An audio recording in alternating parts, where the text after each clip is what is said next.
Tere, mina olen kinnisvarakonsultant ja koolitaja Tõnu Toompark. Eetris on järjekorras 111. osa kv.ee kinnisvara podcastist. Räägime maakleritest ja maakleritele. Ja tänane külaline on üüriinvestor ja kutseline maakler Karoliina Sikk, kes tegutseb Feels Like Home kaubamärgi all. Tere, Karoliina! Tere, Tõnu!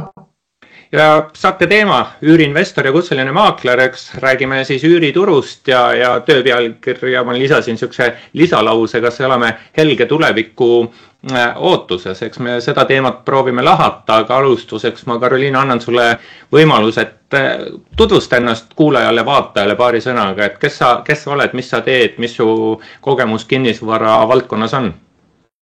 Olen siis Karoliina Sikk ja olen kinnisvarainvestor ja kutseline kinnisvaramaakler ja olen kinnisvarasse investeerimisega tegelenud ligi 12 aastat ja ma siis annan üürile 2-4 toalisi täielikult sisustatud kortereid nii pikaajaliselt kui ka lühiajaliselt ja mu portfellis on üle 20 korteri ja valmimas on ka veel päris palju kortereid nii Eestis kui ka välismaal. No nii, see on hea algus ja lähmegi siit üürituru juurde, mõtleme, kuidas meil siin üürivaldkonnas asjad liiguvad, kas siis helge tulevik ootab ees, aga alguseks ikka nii, nagu mul kombeks on, et ma prooviks nagu raamistada, et kuidas meil majanduskeskkond siin pilti mõjutab. Kuidas sina, Karoliina, tunnetad, kas majanduskeskkonna probleemid, et siin pikk majanduslangus, madal tarbijakindlus, kuidas siit mingi üüriturule mõju tuleb? Kas üldse on üüriturule mingit mõju? On see mõju positiivne, on see mõju negatiivne? Mis su nägemus on? Kindlasti on nagu mõju, et ta on nagu mõlemat pidi, et ühest küljest ettevõtted tõmbavad natukene koomale, välistööjõudu ei tule nii palju juurde. Samas on see tarbijakindlus nii madal, et inimesed ei julge neid ostuotsuseid teha, mis tähendab, et otsustatakse võib-olla pigem üürida, et siis see nagu omakorda tasakaalustab. Ja need kõrged intressid, mis on olnud, et ega see võtab väga palju aega ennem, kui inimesed hakkavad lõpuks otsustama, et jah, nüüd nad julgevad selle ostuotsuse teha. Et praegu mina näen küll hästi palju nagu seda, et pigem rohkem üüritakse, et inimesed isegi müüvad oma kodud ära, et mõtlevad, et vaatavad, mis turul toimuma hakkab, et äkki neil õnnestub odavamalt osta ja midagi muud või siis lihtsalt see, et see ebakindlus on nii suur ja mõeldakse, et ma pigem üürin, et see on mulle nagu odavam. Jah, ma alustasin väga depressiivselt, aga et pikk majanduslangus, ometi 24 aasta viimane kvartal oli majanduskasv ja kui majanduskasv toona oli tingitud kindlasti suures osas autode müügi suurest mahust, siis täna 30. aprillil, kus me saadet salvestame, tuli ka esmane teade selle aasta esimese kvartali majanduskasvu kohta, et 2%, et ikkagi kasv vist jätkub, et oleme nagu mingist põhjast üle saanud, et ma sellist depressiivset algust peaks natuke leevendama. Aga üks märksõna, mida mina ei maininud, mida sina ei maininud, on sõda. Kuidas see üüriturgu mõjutab? 22 aastal oli mõju väga intensiivne, väga tunnetatav. Kuidas sa täna näed, kas sõda Ukrainas omab mingit mõju meie üüriturule? No kindlasti omab, et selles mõttes inimesed ei julge ikkagi otsuseid teha, et selles suhtes ta kindlasti mõjutab. Aga näiteks seda ma arvan, et ega nagu Ukrainast ei tule väga palju inimesi enam juurde siia Eestisse, et mida ma nüüd maaklerina ka olen päris palju näinud, et need ukrainlased, kes siin on, et osad nendest vahetavad kortereid paremate korterite vastu. Et alguses, kui nad tulid, kiirustades, kortereid oli vähe saada, valiti nagu mis vähegi saada oli, et siis nüüd võetakse nagu võib-olla meeldivamasse piirkonda, võib-olla suuremat, luksikamat või midagi niimoodi. Aga ja, selles mõttes kindlasti avaldab nagu mõju. Aga nüüd sa rääkisid, kuidas juba näiteks sõjapõgenikest üürnikud tegutsevad, lähemegi siit üüri nõudluse juurde. 20 aastal koroonakriisi järel, siis sügisest 22 aasta kevadeni korterite ostumüügi hinnad kerkisid väga kiiresti ja 22 aasta mõju oli kindlasti kindlasti siis väga suur sõjapõgenike laine, mis suurendas üürinõudlust, aga kas selline hinnatõus, see tähendab seda, et ostu kättesaadavus elamispindadel vähenes. Kas sinu nägemuse järgi on see näiteks inimesi rohkem üüriturule suunanud, et inimene vaatab, osta enam ei jõua ja ma olen sunnitud korterit üürima? Jaa, kindlasti. Et inimesed, jah, just. Aga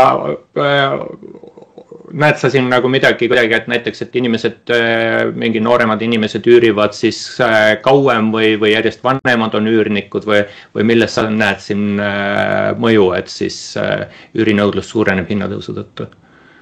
Ei no selles mõttes, et nii nagu ma varem ütlesin, et osad inimesed lihtsalt tahavad näha, mis turul toimuma hakkab ja siis müüvad ära, ja nooremad ei jaksa jätkuvalt osta, sest et ostuhinnad on kõrged, nad on sunnitud üürima, et jah. See on selline paratamatus.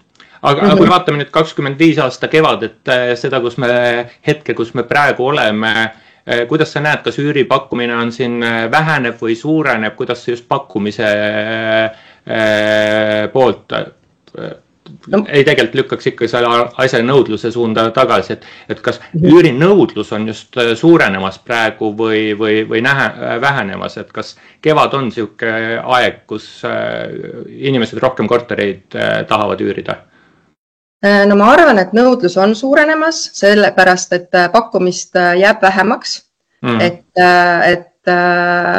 kevad mingil määral kindlasti ka avaldab mõju, aga pigem ikkagi see trend, et inimesed, see tarbija ebakindlus, et see on nagu nii suur ja sellepärast inimesed, pigem üürivad ja kui sul, nõudlus kasvab, siis hinnad hakkavad tõusma. Et ma loodan küll, et üürihinnad hakkavad vaikselt ülespoole liikuma. Ja seda nagu, jah, küsi. Jah, eks me hindadest võib-olla räägiks mingi hetke pärast, aga üürnikud, kas üürnikud kuidagi otsustavad täna kiiremini näiteks kui aasta tagasi või 5 aastat tagasi või otsustavad nad aeglasemalt, kas selline otsustusprotsess, jah, selle korteri ma võtan, pikkus on muutunud? No ütleme nii, et viimase aastaga on läinud otsustamisprotsess hästi pikaks, sest on olnud nagu rohkem pakkumist, valikut on olnud üürnikel rohkem. Nad käivad ja vaatavad, ma ei tea, 5, 6, 10 korterit ära ja siis teevad enda nagu otsuse. Et seda ma olen küll näinud, et mõnda korterit ma lihtsalt näitangi nagu näitan ja inimesed ikka valivad mingi teise, ikka valivad teise, aga samas, kui jõuab see õige inimene siis sinna korterisse, siis ta teeb oma otsuse päris kiiresti. Et valitakse kaua, aga kui tuntakse ära, et see on see õige korter, et siis see otsus tuleb üsna kiiresti. Ma saan aru, et sellisele küsimusele nüüd on keeruline vastata, et sa ütled, et valivad kaua, aga kui kaua? Ehk siis teisisõnu me võiks mõelda niimoodi, et kui ma annaks sulle korteri välja üürimiseks, siis keskmiselt, mis ajaga võiks arvata, et ta välja läheb? Räägime praegusest ajast aprillist maist 25 aastal, kus me oleme, et mis on sinu selline parim hinnang? No kui hind on õige, kui ei ole liiga kõrge hinnaga, hind on mõistlik, siis ja kui näiteks korter on täitsa vaba, et siis võib minna nädal või 2. Et see on küll ka nagu uus asi, et mida ma varem pole nagu kuidagi märganud, et mina hakkan üürnikku otsima kohe, kui vana üürnik hakkab ära minema. Ehk et kui vana üürnik elab seal korteris sees, siis ma näitan seda korterit uuele potentsiaalsele üürnikule ja see kuidagi nagu inimene ei suuda nagu seda otsust siis teha. Ta kuidagi häirib see, et see eelmine üürnik seal veel sees elab, tema asjad on seal ja siis et kuidagi naljakas on jah see, et pigem otsustatakse kiiremini korteri üürile võtta siis, kui ta on juba tühi. No selles mõttes tühi, et vana üürnik on sealt välja kolinud, uus tuleb sinna vaatama, et ta juba näeb või oskab ennast seal ette kujutada, kuidas ta seal korteris elaks ja kuidas tema asjad sinna nagu tuleksid. Et selles mõttes ta ongi nagu erinev, et kui hind on paigas, korter on vabastatud, siis läheb väga kiiresti. Kui hind on nii-öelda kõrgem, ei ole nagu paigas, korteris elab veel vana üürnik sees, siis võib isegi minna 1-2 kuud, võib isegi ka 3 kuud minna. Et ja siis on kindlasti oluline see, et tuleb nagu hinnas kas natukene allapoole tulla või lubada mingeid lisaasju. Et kui varasemalt näiteks mul endal oli ka niimoodi, et mina ei hakka küll midagi korterist välja viima või midagi väga juurde tooma, siis nüüd peavad ikkagi olema üürileandjad paindlikumad. Kui vaja, tuleb diivan ära viia, kui vaja, tuleb tolmuimeja osta või nõud osta, et tegelikult selles mõttes on küll praegu olnud see, et üürileandjad peavad natuke rohkem pingutama. No jah, see diivani teema, ma saan aru küll, et sa räägid minust, aga okei. Karoliina, kui sa mõtleks, et tahaks, sina kui maakler tahaksid enda portfelli üürile andmiseks saada mõnda kliendi korterit, mis oleks selline hea korter, mis sa arvad, et see oleks nii-öelda easy money, et korter, millele hõlpsalt üürniku leiab, ehk siis teisisõnu, et kus segmendis sa näed, et on nõudlust, et vali ise, mis parameetrid sa siin tahad kirjeldada, on see asukoht, on see hind, on see suurus, on see kvaliteet? No ütleme nii, et päris hästi on läinud kolmetoalised, ja pered on otsinud, hästi palju on eestlasi, et kui varasemalt oli hästi palju välismaale, siis nüüd on eestlasi rohkem, et ütleks, et kolmetoaline, ta ei pea olema uues majas, aga ta peab olema ilus ja ta peab nagu silma paistma või ta peab olema nagu, praegu on neid kuulutusi olnud, eks ju, väga palju, pakkumist on palju, et siis peaks nagu silma paistma. Aga selles mõttes mina nagu oma tööd ei võta kunagi niimoodi, et ma tahaks oma portfelli seda korterit, et see on nagu easy, et pigem on see, et iga korter leiab endale üürniku, varem või hiljem, et hästi palju mõjutab see hind ja kuidas see korter nagu välja näeb ja kui hästi seda nagu on hoitud, et kindlasti see koristusteema on hästi oluline ja kommunaalteenused, et nad oleksid mõistlikud, et ikkagi nagu üürnikud ka vaatavad palju rohkem või ühesõnaga on valivamad.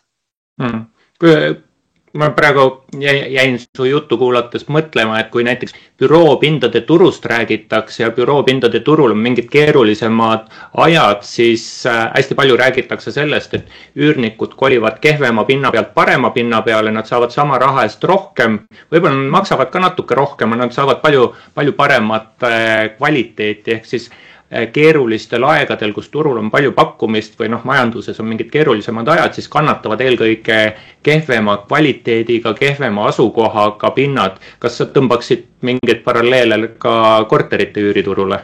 No mingil määral küll, jah, mingil määral küll, aga samas on oluline ikkagi see toalisus, et see on ka hästi oluline. Et võib-olla see nagu kabineti otsimise osa või see on võib-olla veidikene nagu vähemaks jäänud, aga ikkagi pered tahavad rohkem ruumi. Sa mainisid, et välismaalaseid on vähem ja eestlaseid on rohkem. Kuhu välismaalased kadunud on? No vaat see ongi see, et kui ettevõtted peavad koomale tõmbama, nad ei värba nii palju uusi inimesi, siis neid ei tule siia nii palju. Et nad liiguvad küll siin turul, et ma olen ka ise väga palju nüüd järjest lepinguid sõlminud, kus inimesed vahetavad neid üürikodusid, aga nii, et tuleb neid, aga väga vähe. Et see, mis nagu varasemalt oli, kui ma isegi andsin nagu enamus korterid, eks ju, nendele kõrgepalgalistele IT-spetsialistidele, et siis neid nagu tuleb palju vähem praegu. Ma küsisin sult, et millist korterit sa endale portfelli tahaks, millele siis üürniku otsida, aga millist korterit sa, Karoliina, endale ei tahaks, sina kui maakler endale ei tahaks, et oi, sellele korterile või sellele pinnale, elamispinnale on küll väga keeruline üürniku leida? No päris nii ei saa öelda, et ma nagu portfelli midagi ei võta, et kui ikkagi inimene tahab, et ma aitaksin teda, eks ma ikka aitan, et kuna ma ise tegelen uusarenduste korteritega peamiselt, et eks mulle ka meeldivad sellised ilusad korterid, et vahest on olnud nii, et kui on mingi paneelika selline korter, kus on nagu vanaema just välja kolinud, kõik need asjad on meil seal sees, et siis on endal küll natuke tunne, et kes siia siis nagu tahab väga tulla. Et aga ikkagi leidub üürnikke, kui hind on õige, et selles mõttes jah, iga korter leiab endal üürniku. Et ei ole halba korterit, on vale hind. Jah. Okay. Üürnikest veel. kas üürniku huvitab, kes on üürileandja, kas üürniku huvitab, kas üürileandja annabki mingit vanema korterit üürile, ühte korterit või on üürileandja mingi professionaal või kas üürniku jaoks on oluline kuidagi, et meil on selliseid suuri üürileandjaid a la Bonava või Lumikapital annab siin eks üle linna, et kas üürniku jaoks on oluline, kes on üürileandja? No ma arvan, et tegelikult väga ei ole. Et on teatud juhtudel näiteks see, et kes tahab enda ettevõttele üürida, siis on kindlasti see oluline, et korter kuuluks ettevõttele, aga see, et kes on omanik, ei ole väga oluline. Et pigem võib-olla natukene on see, et inimesed tahavad paindlikkust. Et vaata osad, eks ju, kes on nagu suuremad, nad võib-olla ei ole nii paindlikud. Nad näiteks võib-olla teevad ala tähtajalised lepingud aastased, et seda minu käest küsitakse küll nagu hästi palju, et kas leping on tähtajatu ja kui kiiresti saab nagu korterist lahkuda. Et see pool, eks ju, võib olla nagu rohkem olulisem. Kas üürnikud eelistavad tähtajalist või tähtajatut lepingut? Tähtajatut. Okay. Ja igaks juhuks ole ja täpsusta kuulajale ja vaatajale ka seda, et miks on ettevõttest üürniku puhul oluline, et üürileandja oleks ettevõtte? Ja no selles mõttes, et siis saab ettevõtete vahel ju lepingu sõlmida, arvetega arveldada, et see on ju üürnikule palju soodsam. Ja eks kui ettevõte üürib eraisikult, siis ta peab sealt tulumaksu hakkama kinni pidama, et see on veel, eks see teeb nagu keerukamaks selle protsessi. Kas sa oled nagu kuulnud või pannud tähele seda, et üürnik teeks üürileandja osas taustauuringu? Ei, mitte kunagi ei ole.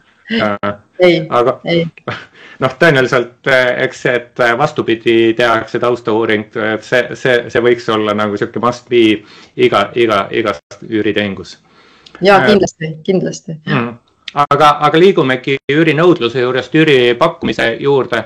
Kuidas sa konkurentsi olukorda praegu aprilli lõpus, mai alguses olles tunnetad pakkumist, kas tuleb sinu tunnetuse järgi juurde või jääb vähemaks, on mingites segmentides erinevusi? Mis seis on konkurentsi olukorras? No, mulle tundub, et pakkumist jääb vähemaks, sellepärast, et näiteks teatud hulk kinnisvara investoreid lahkub turult või on juba lahkunud, et kuna tootlused on nii madalad ja siis otsitakse paremaid võimalusi, et ja lisaks siis eks ju see, et noored jätkuvalt ei jaksa osta, sest samamoodi eks ju lisab nõudlust juurde ja ma arvan, et ka see tarbija ebakindlus sai samamoodi jälle ikkagi nagu mõjutab, et kuigi need intressid on meil allapoole läinud nüüd, siis tegelikult see mõju ei avaldu nii kiiresti ja ikkagi nagu neid otsuseid ei tehta nagu nüüd kohe kiiresti ära. Aga pakkumise poole pealt, eks ma et osalt nagu kinnitaks seda kv.ee statistika näitab seda, et tänase hommikuse seisuga oli Tallinnas 1315 üüripakkumist aktiivset, täna veel korra ütlen, et 30. aprill hommikuse seisuga jaanuaris olid kuskil 1500-1600 pakkumist, et nad on üsna sirgjoones on allapoole tulnud, et see on selline moel või teisel siiski iga kevadine trend, et pakkumist jääb vähemaks. Aga sa ütlesid, et üüriportfellist müüakse kortereid vähemaks.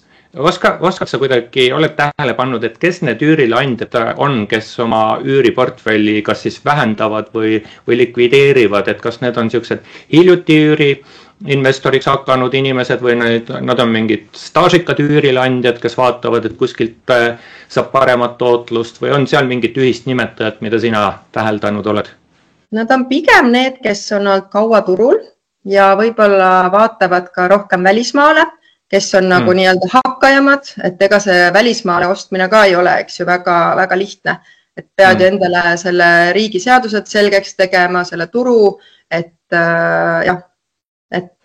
Ja kindlasti ka nagu üksikuid, kellel on mõned korterid, et siis samamoodi kuidagi ikkagi see ebakindlus on üsna suur ja inimesed kuidagi tahavad, ma ei saa öelda kõik inimesed, eks ju, aga mingi osa inimest inimestest ikkagi nagu müüvad ära üürikorterid. Et mul on ka mitmed üürnikud tulnud niimoodi, et nad otsivad uut üürikorterit sellepärast, et nende olemasolev üürikorter müüakse ära. Et kui näiteks mina olen enda korteritega teinud nii, et ma ei taha kunagi korterit müüa siis, kui üürnik elab seal veel sees. Et ma kuidagi tunnen seda, et ma olen talle lubanud, mina olen tema üürilandja, et ma ei taha nagu siis seda korterit ära müüa. Aga praegu jah, ma näen nagu mitmeid üürihuvilisi, kes on sunnitud lahkuma. Okei. Kas üürilandjad on sunnitud lahkuma, sest intressikulud või teevad liiga või tootlus ei täida nende ootuseid või? Kaks asja, et hirm või selline ebakindlus ja kindlasti tootlus ka.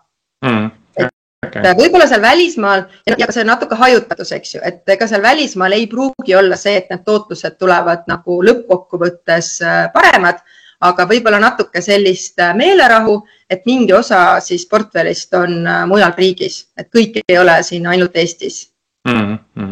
Kui üüripakkumist KV.ee statistika näitab, et jääb vähemaks, siis on võib-olla mis põhjused seal võivad olla, et osalt üürinõudlust on, inimesed nii-öelda nopivad olemasolevat pakkumist vähemaks, teisalt lähevad mingid korterid, lähevad majutuse-ärisse juba kevadel, kolmandaks mingid korterid lahkuvad nii-öelda üüriärist, nagu me just rääkisime, et müüakse nad maha, et need on tegurid, mis siis üüripakkumist võiks vähendada, aga kas uusi üüriinvesteeringuid tehakse, et kas sa näed, et üüriinvestorid otsivad, vaatavad, et et ostaks korteri välja üürimiseks täna?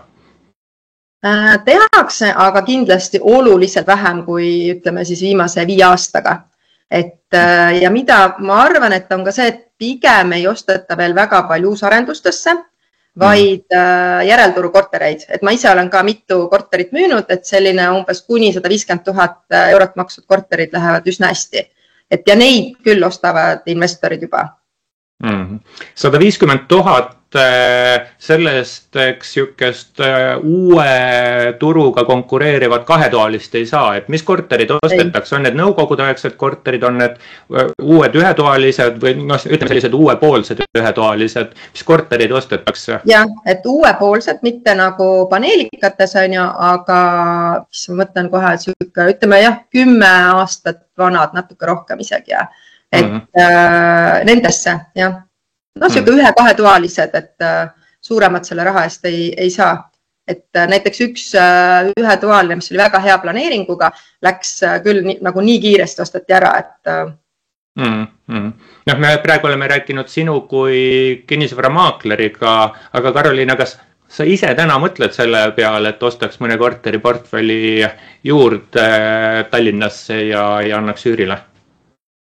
No tegelikult ei mõtle, et esiteks mul on valmimas 3 korterit, et need ma pean ju ka, eks ju, nii-öelda valmis tegema, et uusi võlaõiguslikke lepinguid ma kindlasti praegu Eestis ei tee, aga ma ei välista seda, et kui tuleb mingi nii-öelda turu hinnast oluliselt madalama hinnaga minul huvipakkuv korter müüki, et siis muidugi ma võin selle oma portfelli lisada.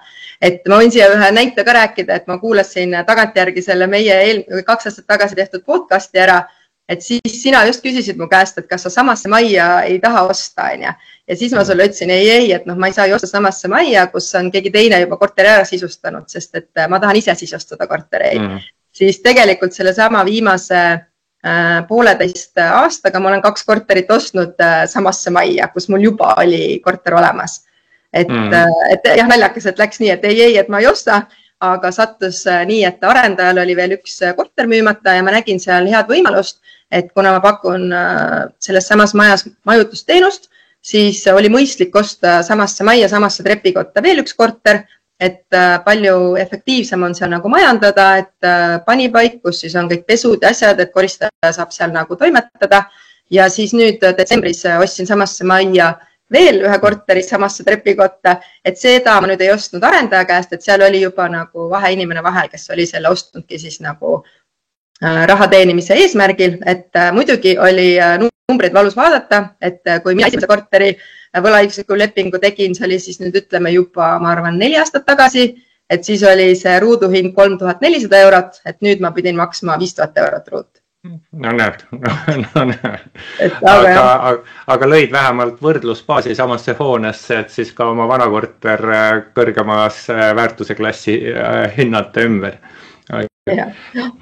Pakkumise poole pealt üks küsimus veel. Sina kui kinnisvaramaakler, Karoliina, kas sa näed, et näiteks, et korteri omanik tuleb sinu juurde ja palub, et Karoliina leia mulle üürnik ja siis sa näed, et jälle selles korteris on see mingi probleem, mis tuleks ära lahendada, et üürile andmine läheks palju ladusamalt. Et kas on mingit sihukest probleemi või muret, et sa oskaks öelda üürilandjatele, et tehke see asi korda? No ikka kõige rohkem on puhtus, et ma ei tea, ma olen ise nagu, ma ei tea, siis kuidagi ülinõudlik või et minu jaoks on nagu see esimene emotsioon, nagu kui klient astub sinna korterisse, tuleb seda vaatama, see peab olema puhas, lõhnav, nii-öelda atraktiivne ja kuulutus need pildid, eks ju, et see korter võiks olla nagu selles mõttes atraktiivsem või et ta paistaks silma teiste kuulutuste nagu hulgast. Et selles mõttes minul ei ole kunagi probleemi nagu omanikele öelda, et kuule, et siia võiks tellida, eks ju, selle professionaalse koristuse, võin ka soovitada oma koristajat, kui vaja, et aga muidu ei pigem on juba üürilandjad ise ka nagu saavad aru, et tuleb nagu rohkem panustada selles mõttes, et päris sellist nii-öelda poolikut korterit ju üürile ei anna, et tuleb ikkagi mõelda seda, et see inimene saaks elama hakata. Kas ma võin su vastuse ridade vahelt välja lugeda, et meie üürilandjad on juba päris head professionaalid? No mulle üldiselt küll tundub, et vähemalt need inimesed, kellega mina koostööd teen, et on nagu üsna teadlikud. Jah, et olukorras, kus meil on ikkagi viimase 10-15 aasta jooksul hästi palju üüriinvesteeringuid tehtud, et siis ikkagi peab mingi professionaalsus akumuleeruma inimestesse ja see on ju ainult hea ja kindlasti on muidugi väga erinevaid üürile andjaid turul. Liiguks siit üürihindade juurde edasi, võib-olla ärme liiga kaugele minevikku vaata, et kuidas see viimase aasta pooleteist jooksul üürihinnad sinu hinnangul, sinu nägemuse, sinu praktika põhiselt on liikunud, on üürihinnad kerkinud, läinud allapoole, on nad paigal? Nad on pigem olnud üsna paigal, et olenevalt korterist, et siis on võib-olla siuke 2-5-10% tulla alla üürihinnaga. Samas on olnud korterid, kus on olnud võimalik küsida juba natukene suuremat üüri, et see oleneb täpselt sellest korterist. Aga näiteks suuremate korterite puhul ja näiteks ridaelamu, mida ma vahepeal siin vahendasin, siis oli küll niimoodi, et kui varasemalt saime anda ikka väga kõrge hinnaga selle üürile, see oli siis ütleme 1,5 aastat tagasi, siis nüüd suvel, kui üürnik vahetus, me pidime ikka väga palju hinnas alla tulema, et ligi 25% tulime hinnas alla, et lihtsalt see ridaelamu ära täita, et ta ei jääks tühjaks, et ei tekiks vakantsust, et see oli täiesti selles mõttes ekstreemne, et seal oli omanik ise hästi nagu huvitatud, et ta ei taha jätta korterit või seda ridaelamu tühjaks, et pigem ta siis saab vähem raha, aga inimene elab sees ja maksab kommunaale ja mingi üüritulu, eks ju, või rahapook tuleb.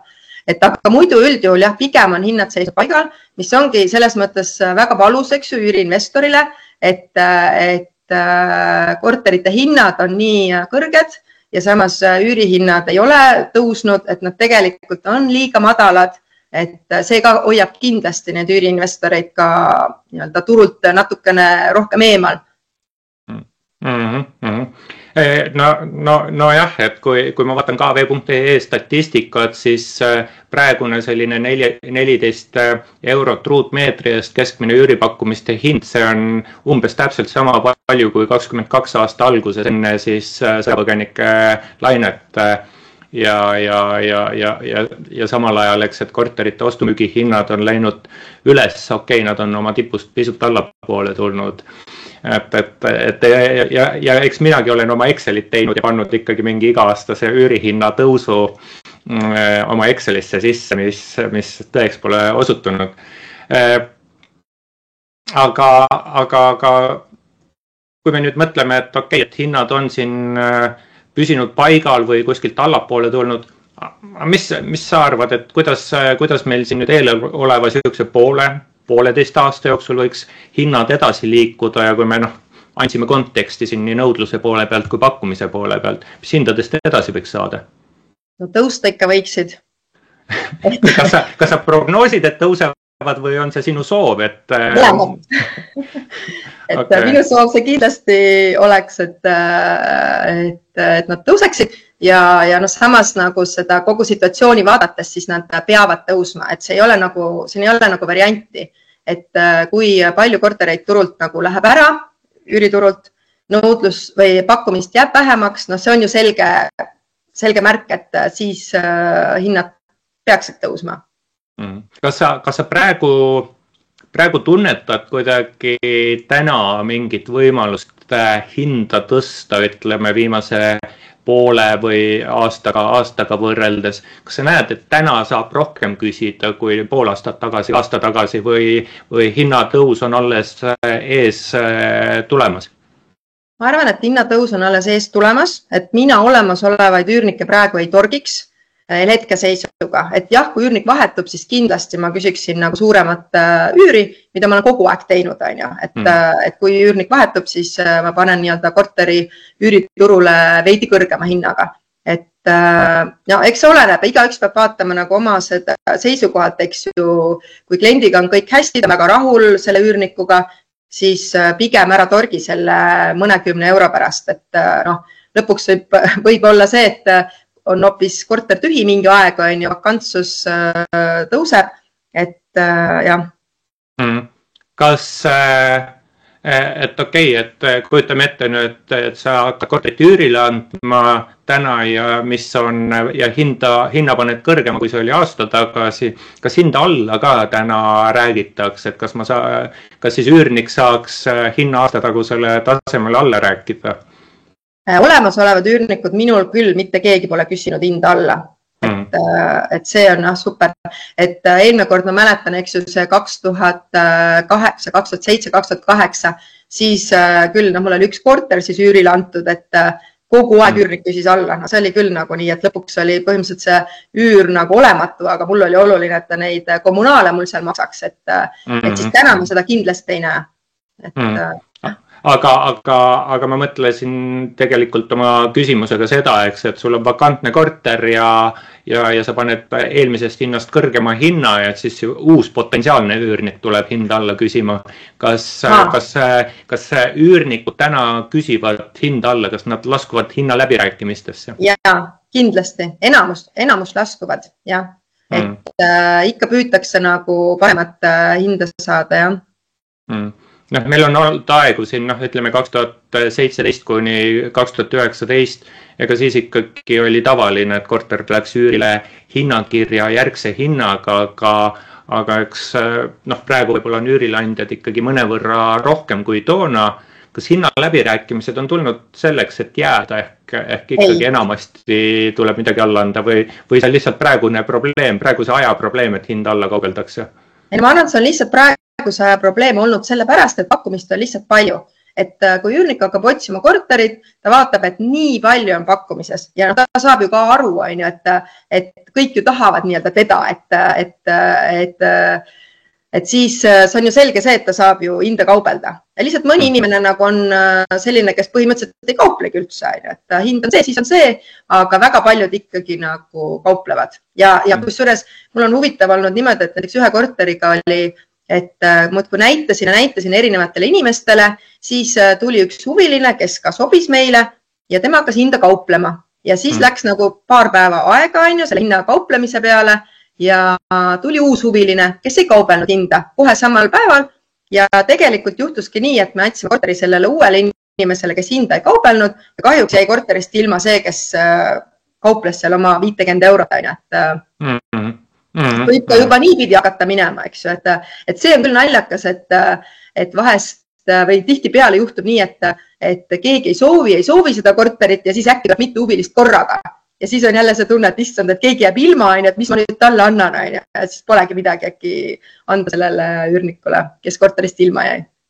Eks see vist ole selline kinnisvaramaakleri või kinnisvaramüügi omapära, et kui tükk aega ei ole kedagi, et siis pärast on mitu ja tee siis vahet, kellele anda ja mis tingimustel ja et siis ennast kuidagi lõksu ei mängi. Et võib-olla siin hinna juurest korra hüppaks alguse nõudluse juurde tagasi. Me rääkisime sellest, et kui kaua siis üürnikud otsivad omal korterit. Kas sa siin tunnetad seda, et üürnikud kuidagi on sunnitud lühema ajaga oma otsuse langetama, millise korteri nad võtavad, mis võiks anda vihjed selles osas, et üürnikud ka tunnetavad, et valikuvõimalus jääb kitsamaks ja see tähendaks omakorda, et hinnaga tuleks, kuidas öelda, siis kiiremini nõustuda.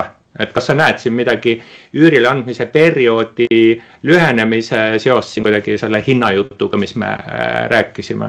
Või praegu veel ei ole või? Ja natuke ma olen hakanud seda selles mõttes nägema, et inimesed on vaadanud nagu palju erinevaid kortereid, aga kui nad jõuavad selle korterini, mis neile nagu huvi pakub, siis nad teevad selle otsuse kiiresti, sest et nad võib-olla on juba mingist korterist ilma jäänud ja saavad aru, et kui seda, mida nad tahavad, sellest nad peavad kiiremini kinni haarama. Et seda ma olen küll näinud, jah. Et huvitav oli, et eile õhtul käisin just ühte kahetoalist korterit näitamas ja seal oli küll niimoodi, et inimesed tulid sisse, nad tundsid kohe, et see on see õige koht. Ja siis oli nendel küll nii, et ega see enam kellegile seda korterit ei näita, kas ikka meie oleme need, kes selle korteri saame ja nagu tekkis juba kohe selline tunne, et nad äkki võivad ilma jääda. Et siis ma nagu ütlesin ei, et ma kellegile teisele eks ju ei näita ja teeme kohe lepingu ära ja õnnestuski kohe eile õhtul see leping ära sõlmida. Eks inimesed tulid esimest korda vaatama ja kohe koha peal otsustasid ja leping tehtud, jah? Jah, et see käis jah hästi kiiresti, aga see ongi osade korterite puhul huvitav, et mõni korter lihtsalt kõnetab kuidagi nagu rohkem, et see sama korter on mu enda korter ja seal on elanud 8 aasta jooksul ainult 2 üürnikud. Et esimesed 4 aastat üks inimene elas siis ja nüüd teised 4 aastat siis teised 2 inimest. Et selles mõttes ongi lihtsalt mõni korter hakkab rohkem meeldima. Kas kui nüüd hinnateemaga jätkata, siis kui me läheks nüüd ajaloos üksjagu palju aega tagasi, 2011 aasta, see oli aasta, kus olles veel oli keeruline aru saada, kas kinnisvaraturg on siis taastumas või mitte, tagantjärgi tarkusena teame, et taastus küll. Ja siis olid nagu moel või teisel olid samad trendid, mis meil on praegu. Üüripakkumine oli 2009 aastal meeletu, see tuli alla täpselt samadel põhjustel, millest me siin rääkisime ja üürinõudlusel jäi järjest vähemaks ja vähemaks pakkumist, mille vahelt valida ja siis lendasid poole aastaga üürihinnad Tallinnas veerandi võrra üles. Ehk see on meeletu hinnatõus väga lühikese perioodi jooksul. Aga ütleme, et toona meie kinnisvaraturg oli selline noorem ja hapram ja amplituudid kõiksugu trendidel olidki väga suured. Kas sa näed, et meil praegu võiks tulla ka mingi selline kiire hinnatõusu periood, mis on tingitud sellest, et pakkumist jääb vähemaks ja samas kõrge ostumüügi hinna tõttu inimesed on rohkem suunatud näiteks üüriturule. Pakkumist jääb vähemaks, nõudlus kasvab ja see võiks üürihinnad üles ajada tasemele, mis muutub üürilandjatele atraktiivseks. Mis sa arvad sellisest mõttekäigust? No võiks ju tulla, eks ju, jälle selline, et fishu thinking on ja, aga ma arvan, et ta nii järsku ei lähe, et see läheb nagu tasapisi. Et võiks olla kiirem, aga ma hästi ei usu. Et 25% hinnatõus, ega see realistlik kiiresti ei ole, aga väiksemas määras. No kena, aga sõidame siit siis järgmise kokkuvõtte peatükini, et me rääkisime nõudlusest, pakkumisest, hindadest, väga nagu tootlusest otseselt ei rääkinud, kuigi see meil jutusid sealt läbi käis. Kuidas sina selles kontekstis enda kui üürileandja üüriportfelli vaatad? Kas sa teed siin mingeid korrektuure, mingeid muudatusi, mingeid upgrade, downgrade? Mis su tegevused selles kontekstis üürileandjana, üüriinvestorina on? No minul on juba viimase 2 aasta jooksul valminud korterid läinud kõik lühiajalisse majutusteenusesse, eks ju. Ühesõnaga annan neid lühiajaliselt üürile, et seda ma jätkan, et need korterid, mis mul siin Eestis veel valmivad, et need kõik lähevad samamoodi nagu majutusärisse. Et ja mis ma ise, eks ju vaatan ka nagu välismaale, et see on nagu mõnes mõttes selle nagu hajutamise pärast, teisalt ka nagu isiklikust soovist. Aga seda ma kindlasti ei saa nagu öelda, et sinna välismaale investeerimine on lihtne, et seal tuleb ikkagi väga palju ise tööd teha, selgeks teha, eks ju, see turg, nagu ma ennem juba rääkisin, aga jah, seda plaani mul endal kindlasti ei ole, et ma enda portfelli ostaks juurde üürikortereid, mida anda pikaajaliselt üürile, et pigem on mul plaanis üks korter ära müüa, et mõnes mõttes ma võib-olla oleks valmis isegi nagu rohkem müüma, aga praegu on otsus nii, et ühe korteri müün ära, et lihtsalt selleks, et vabastada sealt raha nagu välismaale investeerimiseks. Aga muidu, on veel see, et mina näiteks kasutan ära seda Eestis olevat kinnisvara tagatisena, et välismaal osta. Et alati ei ole ju see, et sa pead selleks Eestis asuva kinnisvara ära müüma, et välismaale midagi osta. Aga muidu selles mõttes mina olen siuke siuke nagu rahulikult ja ei tõmble, et mu portfell on see, mis ta nagu on pikalt olnud. Et need esimesed korterid, mis ma siis ostsin, on mul ka alles, mõned üksikud olen vahepeal ära müünud, et... Kas midagi, kas ma sain õigesti aru, et need asjad, mis valmivad, lähevad majutusärisse, aga kas sa midagi pikaajalisest portfellist äkki liigutad ka, kui üürnik ära läheb majutusärisse? Ei, ma kuidagi seda pole tahtnud teha, sest mul on need majutusäri korterid kõik on tuttuued, super ilusad, et ma kuidagi tahan pakkuda hästi head majutusteenust, et mu hinnangud on ka nagu mega kõrged, 4,98, et kogu selle 2 aasta jooksul, mis ma seda nüüd teinud olen, ongi tulnud ainult mõned üksikud hinnangud 4 ja seda ka siis sellepärast, et Lastekodu tänaval on remont, et siis ühesõnaga, et ma tahan nagu hoida seda head taset enda nendes majutusärikorterites ja need isegi praegu ka mul näiteks vahetub kesklinnas ühes korteris üürnik, kus oleks tegelikult väga hea võimalus pakkuda lühiajalist majutusteenust, et näiteks, eks ju, see suvi on Eesti või Tallinnast tulemas väga palju kontserte, et see oleks väga hea võimalus.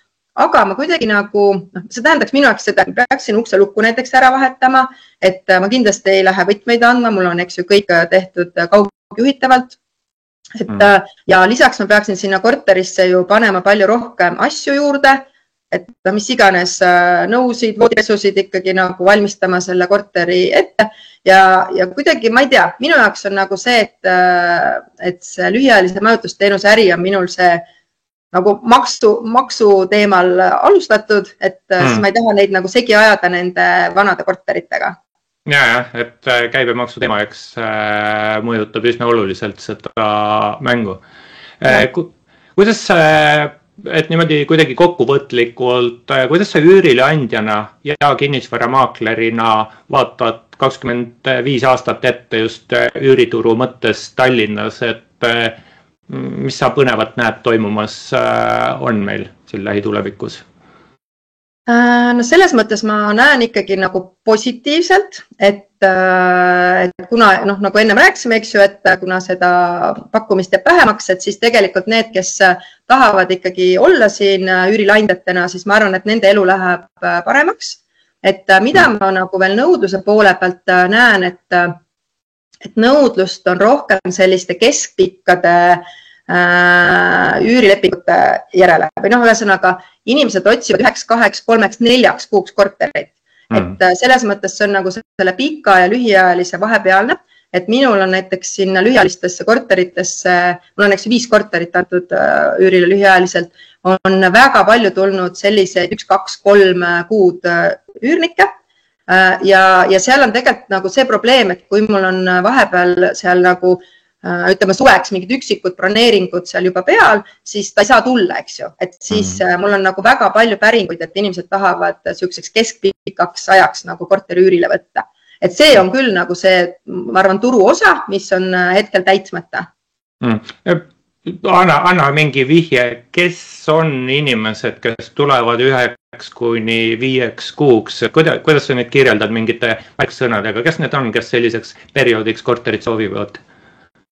Päris palju on nagu kuidagi olnud töö tõttu ja siis, ma ei tea, kuidagi inimesed on otsustanud, et nad tahavad tulla näiteks teise riiki ja teha lihtsalt oma tööd siit, et avastada näiteks Eestit ja siis nad siin lihtsalt ongi arvuti taga, teevad tööd siis mingi oma riigi jaoks, aga tegelikult ma väga täpselt ei tea, sest et minul on tehtud, need kliendid mul tulevad enamus, eks ju, läbi siis Airbnb, et ma nendega ei kohtu, ma nendest väga palju ei tea, ma lihtsalt näen, mitu neid on, kus riigist nad on, aga mõnega siis on nagu kuidagi rohkem võib-olla üksikuga olnud suhtlust, et ma ei tea.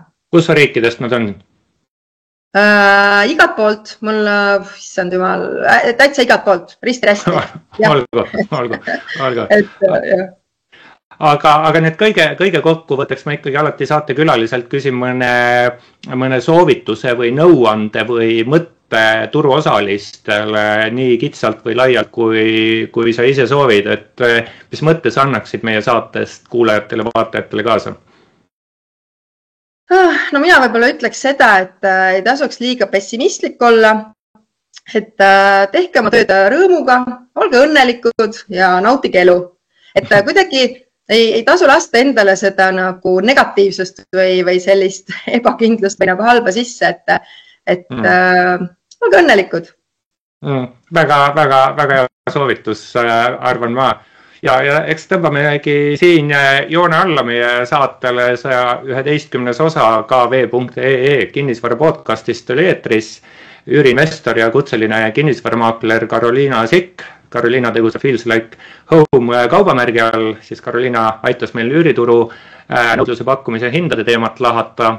Kinnisvara konsultant ja koolitaja Tõnu Toompark olen mina, aga veel üks mõte, et kui teil head kuulajad vaatajad on mõni idee, keda me saatesse võiks kutsuda rääkima või tahate äkki isegi tulla, leidke mu kontaktid üles, need on leitavad või võtke saate sabast meiliaadress klienditugi@kv.ee ja saatke oma ideed sinna ja äkki siis saamegi mõne teie soovitud külalise saatesse. Ja midagi, et soovin siis kena maikuu jätku ja kohtume järgmistes kv.ee kinnisvara podcastides. Kõike paremat. Ilusat kevad algust!